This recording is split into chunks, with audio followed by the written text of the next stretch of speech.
Okay, contrary to popular belief, the secret to getting more website traffic has nothing to do with creating more content. We've all been told that content equals more SEO success, but that's actually an unpopular opinion that's just plain wrong. I can show you how and why deleting old, outdated, and useless pages from your website can lead to a massive increase in your traffic and search rankings. I know it sounds crazy, but trust me, it works. Let's go. Hey, I'm Doree. I'm a content strategist, and if you're a solopreneur like me, you know every minute you spend on your website counts. When I first started blogging, I thought I had to write a new blog post every single day, or at least once a week.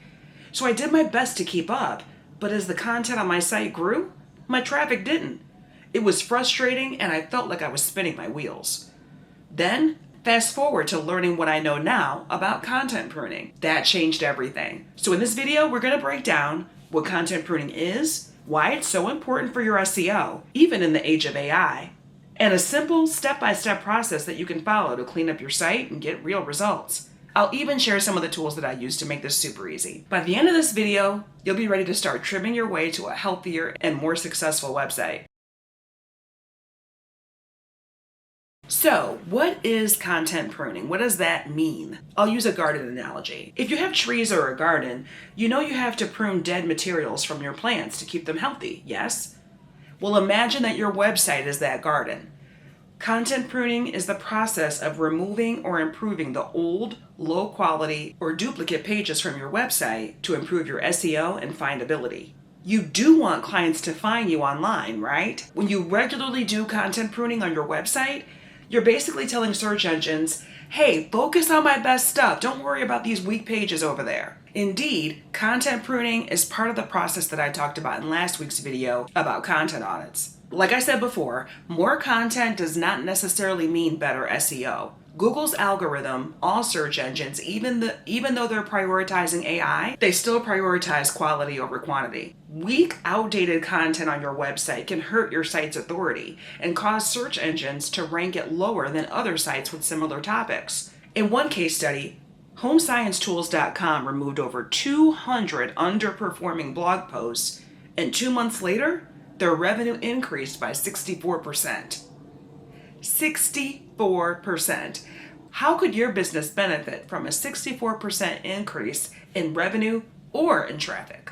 Now that you know what content pruning is and why you should do it, let's talk about what to look for. You want to find the pages that are draining your website's SEO. There's 4 main types of content that you want to identify. First, look for what we call thin content. These are pages with very little useful information. Maybe you wrote a quick blog post that was 400 words when it really should have been like 1,000 or 1,200 words. Next, look for outdated posts. This is the content with old dates or incorrect facts that no longer serve your audience. And third, you want to find duplicate topics. This is where you have multiple pages that are targeting the same keywords, which can confuse search engines. And finally, look for pages with zero traffic. These are pages that get no visits or engagement at all. Now, are you ready to get your hands dirty? Let's go over that 4-step process for pruning your website. First, and this is the most fun part, you need to conduct a full content inventory. You can't fix what you can't see. Use free tools like Google Analytics and Google Search Console to create a spreadsheet of all your pages. I've got a template. Stay till the end and I'll tell you more about it. Next, you're going to review the analytics to find problem pages. Look for pages with less than 50 organic sessions over the past year or those with very high bounce rates. You're looking for pages that don't work for you, and these ones don't. Third, you need to make a decision about each piece of content. You have 4 options. 1, keep it as is, and these are for pages and content that are high quality, but just need more time to rank. Number 2, update. You should update any content with a good topic that needs refreshing. 3 is merge.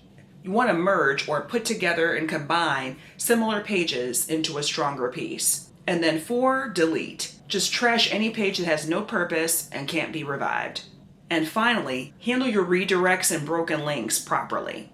When you delete a web page, you could possibly be causing a broken link. So you want to set up what's called 301 redirects. This sends visitors and search engines to a new and relevant page and preserves any SEO value from the old one.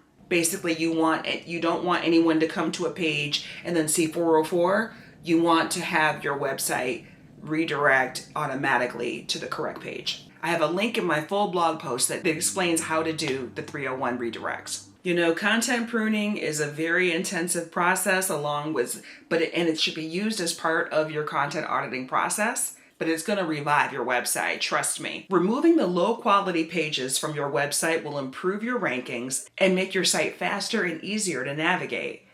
Plan to review your content every 6 to 12 months as a regular part of your website maintenance to keep your content shiny and up to date. If you learned anything from this video or you just like my videos, please like it, put the thumbs up, subscribe, and I'll keep sharing more tips on how to build a stronger solo business when you don't have a team. I've also created a special 5-day pruning challenge to help you get started with content pruning over the course of a week, and I guide you through each step. There's even a Google Sheets template to help you build your own content inventory. The link is in the description. And if you want a high-level overview of the whole website auditing process, check out my video on how to do a content audit in 15 minutes. Thanks for watching, and I'll see you there.